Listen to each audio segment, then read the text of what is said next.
to tell you, Rick is one of the most determined underwater videographers we've ever met. Even the dead of winter can't stop this guy. When filming or fishing during the most horrendous conditions imaginable, Rick simply never gives up. Guess that's why he's earned the handle Crazy Rick. Believe it or not, this is ice fishing for steelhead Great Lakes style. You can cast between pieces of pack ice, or better still, climb aboard a big piece and drill a hole. Even though the water is less than 4 feet deep, we can't recommend doing anything like this. But as Rick claims, if it's a nice day and the wind picks up, you can even enjoy a little trolling on ice. We hope you enjoy 3 fisheye views dealing with ice fishing, presented in a much safer and saner manner.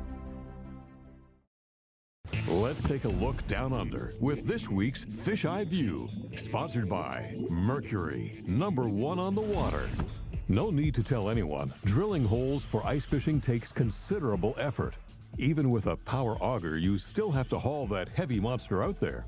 To minimize unexpended energy, doing a bit of preliminary homework really pays off. Start by making good use of a GPS and head directly to shoals, drop-offs, and other holding areas. Once there, assume the fish are also there. Resist the temptation of drilling a single hole to see what's down below. Even a hand auger will put fish off or move them out of range entirely. Instead, take the time to cut a series of holes to cover the entire area. For offshore spots, try a circular pattern. For drop-offs and points, do it straight line from deep to shallow. All the while, assume most fish are being pushed around. Now you have a playing field to work with. If the fish move, you can follow along. Remember also, perch, trout, and others have a bad habit of getting used to you. It's a common problem in ice fishing. Dropping bait into a hole a few steps away will reactivate those very same fish. When there are a dozen holes in the area, you have options. Without turning the place into Swiss cheese, drilling holes in advance is the best way to ice winter fish. In recent years, ice fishing for Great Lakes steelhead has really caught on. Indeed, there's nothing more exciting than sight fishing to these giant trout in shallow water. Once hooked, no other winter fish can pull as hard. The biggest hurdles are finding safe ice and locating fish. The slow-moving lower ends of rivers freeze initially. Look for steelhead to hold in fallen trees, deep holes, and other shaded areas. On the main lakes, check dark zones created by drifting snow or piled-up ice. River mouths are true hotspots, but demand flotation suits and a buddy system. Thankfully, these fish can be found close to shore in shallow water. While early morning is usually best, it isn't always the case. Warm, sunny days really produce.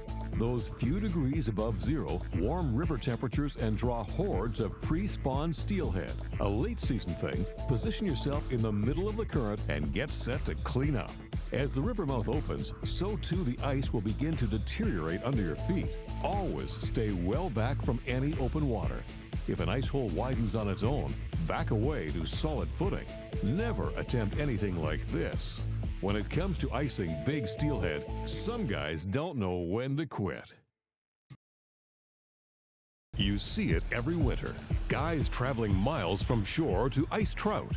It's a mindset. The further you venture into deep water, the better the odds. Though true, some of the time, fish generally school up in the depths when inactive. Truth is, most brookies, browns, and bows actually head for near-shore locations when it's time to feed. Case in point, during open water seasons in lakes, trout frequent shallow water structure if temperatures are favorable. If food is available, they'll enter surprisingly skinny water. With all the overhead cover of winter ice, it stands to reason they do the same. To find these bypassed hotspots, look for some form of cover or structure. Fallen trees along the shoreline really draw fish. So too points, rock piles, or any other visible changes. The great thing about staying close to the bank is that you can easily sight fish to these shallow water trout, adding a whole new element to the sport. When it comes to fish like these giant brook trout, it's a genuine rush of adrenaline. And you can easily read fish and experiment with lure action to make them hit. While enjoying the free show, there's no guessing when it's time to set hook.